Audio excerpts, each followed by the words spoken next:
আসসালামু আলাইকুম, welcome back to খাদিজা'স kitchen ওয়ার্ল্ডে।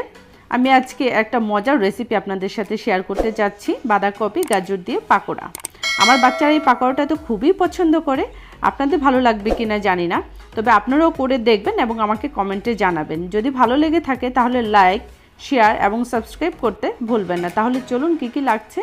আমি এখানে বাঁধাকপি কুচি করে কেটে নিয়েছি। আপনারা চাইলে বাঁধাকপি আরও কমিয়েও নিতে পারেন, বাড়িয়েও নিতে পারেন। আরও আমি নিয়ে নিচ্ছি গাজর। এখানে আমি একটা গ্রেটার দিয়ে গ্রেট করে কেটে নিয়েছি। কতটুকু পরিমাণে আমি এখানে গাজর আর বাঁধাকপি নিয়েছি সেটা আমি বলে দিচ্ছি না, আপনারা চাইলে কম বেশি করে নিতে পারেন, সেজন্য আমি এটা বলিনি। আমি এখন একটা বাটি নিয়ে নিয়েছি। আমি এখন বাকি উপকরণগুলো আপনাদেরকে দেখিয়ে দিচ্ছি। এখানে আমি নিয়েছি পরিমাণ মতো বেসন, আরও দিয়ে দিচ্ছি চালের গুঁড়া। এখন আমি দিয়ে দেব ময়দা। আপনারা চাইলে এটা বেসন দিয়েও করতে পারেন, আর আমি এখানে চালের গুঁড়োটা দিয়েছি যেন পাকোড়াটা ক্রিস্পি হয়।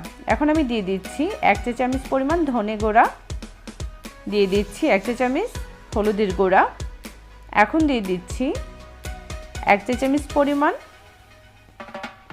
মরিচের গুঁড়া। অল্প কিছু উপকরণ দিয়েই এই পাকোড়াটা তৈরি করে ফেলা যায়। এখন আমি দিয়ে দিচ্ছি ম্যাগি মশলা।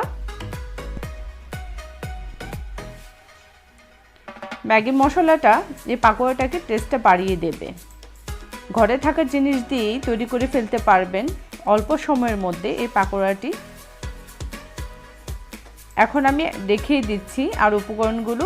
এখানে নিয়েছি আমি 1 চা চামচ পরিমাণ জিরে বাটা, 1 চা চামচ পরিমাণ রসুন বাটা, 1 চা চামচ পরিমাণ আদা বাটা, আরও দিয়ে দিচ্ছি পরিমাণ মতো লবণ। আপনারা চাইলে এখানে শুকনো মরিচের গুঁড়ার পরিবর্তে কাঁচামরিচও দিয়ে দিতে পারেন। যেহেতু আমি বলেছি বাচ্চারা খাবে, সেজন্য আমি এখানে কাঁচামরিচটা দিচ্ছি না। আমি এখন দিয়ে দিয়েছি আরও 1 চা চামচ পরিমাণ চিনি। চিনিটা আপনারা স্কিপ করবেন, বাচ্চার আকর্ষণ বাড়ানোর জন্য আমি এখানে চিনিটা দিয়েছি। এখন আমি অল্প অল্প পানি দিয়ে ব্যাটারটা তৈরি করে নিয়েছি।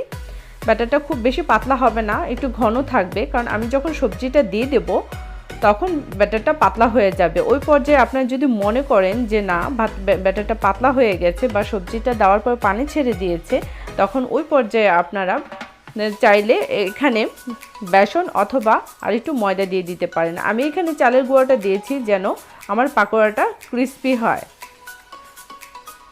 এবং আপনারা এটা মাখানোর পরে খুব বেশিক্ষণ রেখে দিতে পারবেন না, এটার সাথে সাথে ভেজে ফেলতে হবে। বেশিক্ষণ রেখে দেওয়ার ফলে সবজি থেকে পানি ছেড়ে দেবে, সেজন্য আপনারা এটা তাড়াতাড়ি করে নেওয়ার চেষ্টা করবেন। আমি এখন ভাজতে চলে যাব। চুলায় আমি একটা ফ্রাই প্যান বসিয়ে দিয়েছি। এখন আমি দিয়ে দিচ্ছি পরিমাণ মতো তেল। তেলটা একটু বেশিই দিতে হবে। এখন আমি এক এক করে দিয়ে দেব পাকোড়াগুলো। আমি এখন পাকোড়াগুলো 2টা স্টেপে ভেজে নেব। প্রথম স্টেপে আমি দেখিয়ে দেব যেন পরবর্তীতে কিভাবে আপনারা এই পাকোড়াগুলো আবার ভেজে খেতে পারেন, সেজন্য আমি প্রথম পাকোড়াগুলো হালকা করে ভেজে নেব। পরে আবার যখন যে খেতে চাইবে সেটা আবার ফুল করে ভেজে নিতে পারবেন, সেজন্য আমি প্রথম স্টেপটা দেখিয়ে দেব। এই পর্যায়ে ফ্লেমটা রাখতে হবে মিডিয়াম আঁচে, হাই হিটে ভাজা যাবে না, তাহলে উপরের সাইডটা পুড়ে যাবে, ভিতরে কাঁচা থেকে যাবে। আপনার মিডিয়াম আঁচে ভাজার চেষ্টা করবেন, হাই ফ্লেমে ভাজবেন না। আমি প্রথম স্টেপটা দেখিয়ে দিচ্ছি, যেটা আমি রেখে দেব, পরবর্তীতে আবার ভেজে নেব। ঠিক এরকম হলেই আপনারা উঠিয়ে নেবেন। এই পাকোড়াটা হতে খুব বেশি একটা সময় লাগে না, অল্প সময়ে কিন্তু তৈরি করে ফেলা যায় এই মজার একটি পাকোড়া। এখন আমি দ্বিতীয় স্টেপটি দেখিয়ে দিচ্ছি।